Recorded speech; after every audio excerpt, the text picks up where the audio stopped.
اعوذ باللہ من الشیطان الرجیم بسم اللہ الرحمن الرحیم اللہم صلی علی سیدنا مولانا محمد وعلی آل سیدنا مولانا محمد وبارک وسلم وصلی علیہ۔ سامعین کرام، کم و بیش 1,24,000 پیغمبر، تمام اولیاء کرام، صوفیاء کرام، فقراء حضرات اپنے چاہنے والوں کو، اپنے امتیوں کو اور اپنے مریدین کو ازل سے ایک ہی پیغام دیتے آ رہے ہیں، صبر اور شکر کا۔ ہمارا آج کا موضوع خاص بھی صبر اور شکر پر ہے۔ آخر صبر اور شکر میں کیا راز و اسرار اور کیا پراسرار مقام چھپے ہوئے ہیں جس کی بار بار ہمیں تلقین کی گئی ہے۔ سامعین کرام، صبر اور شکر اگر روحانیت اور تصوف سے نکال دیا جائے تو پیچھے کچھ بچتا ہی نہیں ہے، نتیجہ صفر نکلتا ہے۔ مطلب کہ روحانیت کی عمارت صبر اور شکر پر کھڑی ہے۔ حضور سلطان العارفین حضرت سخی سلطان باہو رضی اللہ تعالیٰ عنہ فرماتے ہیں، جیندیاں جے مر رہنا ہووے تاں ویس فقیراں بہیے ہو، جے کوئی سٹے گدڑ کوڑا وانگ اروڑیاں سہیے ہو، جے کوئی کڈھے گہلا مندے اس نو جی جی کہیے ہو، گلا الاہما بھنڈی خوری یار دے پارو سہیے ہو، قادر دے ہاتھ ڈور اساڑی یا حضرت باہو، جی میں رکھے انجے رہیے ہو۔ یعنی حضور فرما رہے ہیں کہ اگر کوئی آپ کو گالم گلوچ کرے یا آپ کو مارے پیٹے تب بھی صبر اور شکر اختیار کرے۔ اصل فقیری یہ ہے۔ دیکھیے، صبر کا مفہوم مشکل وقت میں ظاہری اور باطنی مایوسی سے بچنا اور اللہ تعالیٰ سے امید و یقین رکھنے کا نام ہے، جبکہ شکر اللہ تعالیٰ کی نعمتوں کا اعتراف اور ان کے سامنے سجدہ ریزی کا نام ہے۔ انسان کا جسمانی یا ذہنی تکلیف پر فطری رد عمل بے ساختہ ہوتا ہے، یہ بات یاد رکھ لیں، چاہے وہ کتنا ہی صابر اور دانش مند کیوں نہ ہو۔ لیکن جو لوگ اللہ تعالیٰ کی قربت، روحانیت اور اس کے نظام کی پہچان حاصل کر لیتے ہیں، پھر ان کا رویہ منفرد ہو جاتا ہے، مثبت ہو جاتا ہے۔ وہ رب کی نعمتوں اور آزمائشوں کو خندہ پیشانی سے قبول کرتے ہیں اور کسی بھی آزمائش میں بے صبری کا مظاہرہ نہیں کرتے۔ ان کے لیے اللہ تعالیٰ کی رضا ہی سب سے مقدم اور محترم ہوتی ہے، جس کے نتیجے میں وہ ہر حالت میں سکون اور اطمینان کے ساتھ زندگی بسر کرتے ہیں۔ آزمائش پر صبر اور نعمت پر شکر کرنا اللہ تعالیٰ کو بہت پسند ہے۔ قرآن مجید میں صبر کے متعلق ارشاد ربانی ہے، اعوذ باللہ من الشیطان الرجیم، بسم اللہ الرحمن الرحیم،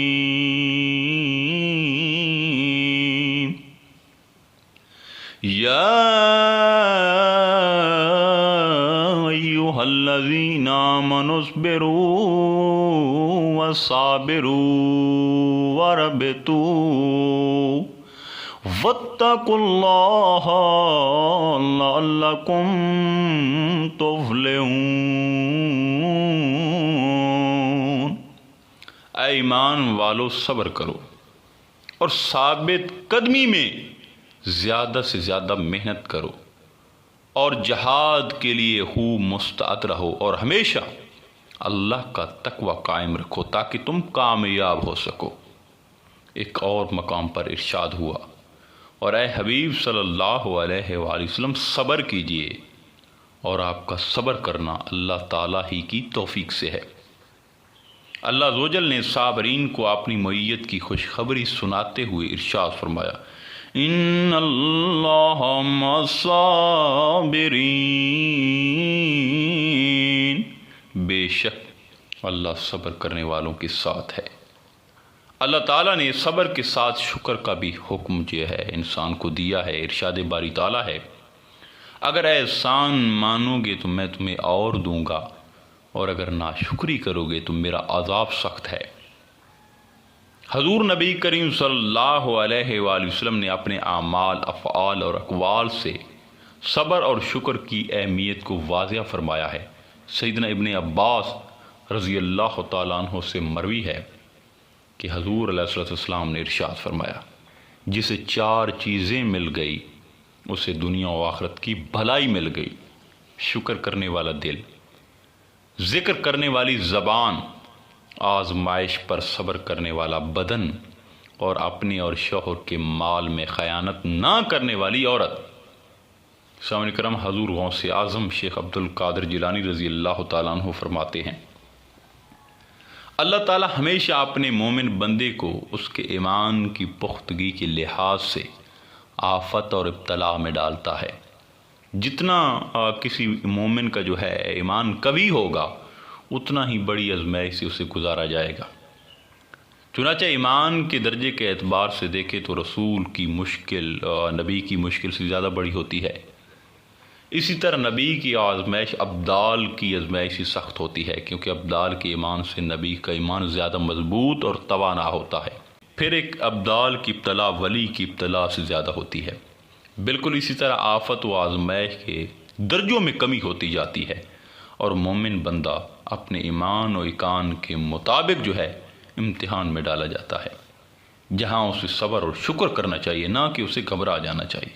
اب یہاں سوال پیدا ہوتا ہے کہ اللہ تعالیٰ ہمیں کیوں امتحان میں ڈال کر یا زمانے کی ستف ظریفی کے آگے صبر اور شکر کرنے کا درس دیتا ہے؟ آخر صبر اور شکر میں کیا راز چھپا ہے؟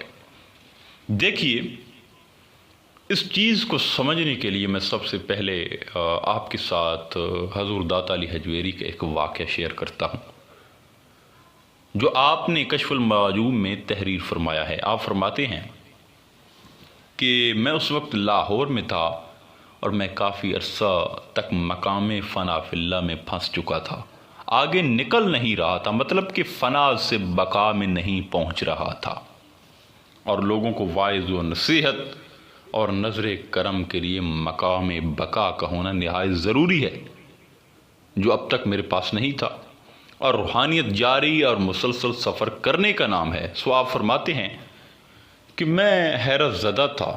خیر، ایک دن مجھے خیال آیا کہ میں کسی کامل فقیر کی قبر پر حاضری دیتا ہوں اور وہاں التجا کرتا ہوں، امید ہے اس سے اللہ پاک کرم فرما دیں گے۔ خیر، جب میں مزار پر حاضر ہوا تو وہاں 2-3 خود ساختہ ملنگ بنے لوگ وہاں پہ موجود تھے، جو نشہ کرنے والے تھے، جو وہاں پر جو ہے اس وقت خربوزے کھا رہے تھے۔ آپ فرماتے ہیں جب انہوں نے مجھے دیکھا تو مجھ پر انہوں نے زبان سے سخت جملے پھینکے۔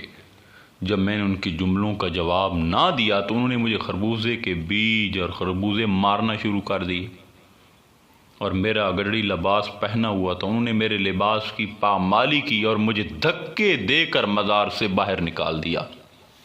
آپ فرماتے ہیں کہ میں نے یہاں صبر اور شکر سے کام لیا، سمجھ آئی بات کی، اور ان کو دعا دی۔ آپ فرماتے ہیں کہ اس واقعہ کی کچھ دیر بعد ہی اللہ نے مجھے مقام فنا سے نکال کر مقام بقا باللہ عطا کر دیا، یعنی جو بقا میری محنت اور مجاہدہ سے نصیب نہیں ہو رہی تھی، میں پھنس چکا تھا، وہ مجھے صبر اور شکر سے نصیب ہو گئی۔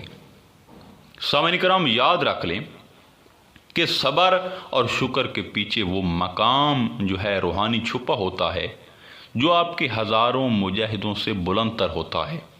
حضور سلطان صاحب محق الفقر کے صفحہ 297 میں تحریر فرماتے ہیں، جس کا مفہوم یہ ہے کہ صبر اور شکر سے انسان کے باطن کی صفائی ہوتی ہے۔ سامعین کرام، جو بھی کوئی صوفی یا ولی بنا ہے، اس کا راز صبر اور شکر ہے۔ آپ صرف صبر اور شکر کے لفظی معنوں میں غور نہ کریں، بلکہ صبر اور شکر کے باطنی جو قوت ہے اس پر غور کریں۔ ان میں پوری باطنی کائنات چھپی ہوتی ہے۔ اگر آپ راہ سلوک کے مسافر ہیں تو صبر اور شکر کو ضرور اپنائیں، آپ کبھی بھی کسی منزل پہ رکیں گے نہیں، انشاءاللہ تعالی کامیابی آپ کا مقدر بن جائے گی۔ آخر میں دعا ہے کہ اللہ تعالی ہم سب کو صبر اور شکر اختیار کرنے کی توفیق عطا فرمائے۔ انشاءاللہ تعالی ملتے ہیں ایک نئے موضوع میں، تب تک اللہ نگہبان۔